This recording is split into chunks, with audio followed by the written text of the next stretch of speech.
এই সমস্ত জিনিসগুলোকে আমাদের বুঝতে হবে যে ভক্ত কাকে বলে।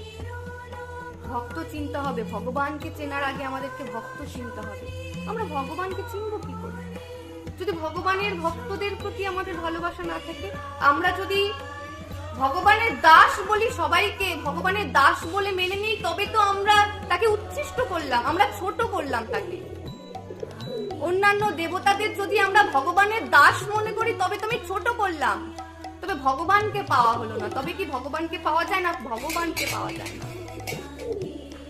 আমরা যদি মনে করি তারা ভগবানের ভক্ত, তারা শ্রেষ্ঠ ভক্ত ভগবানকে, তবে আমরা ভগবানকে চিনতে পারবো, তবে আমরা ভগবানকে ভালোবাসতে পারবো। কাউকে ছোট করে তো কখনো বড় হওয়া যায় না।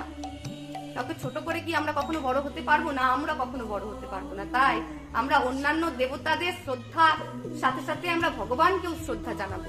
তাই অন্যান্য দেবদেবী কালী, দুর্গা, লক্ষ্মী, সরস্বতী এদেরকে পূজ্য করবো না, বা এদেরকে ছোট করে আমরা ভগবানকে বড় হিসেবে মানবো না, তা কখনো হবে না। ঠিক ভগবান যেমন কোনো দেবদেবীদের ছোট করে না, তেমনি গুরুদেবও একই রকম। গুরুদেবও কখনো ছোট হয় না। সমস্ত সম্প্রদায়ের গুরুই জ্যেষ্ঠ, সমস্ত সম্প্রদায়ের গুরুই শ্রেষ্ঠ। কোনোই গুরু ছোট বড় হয় না।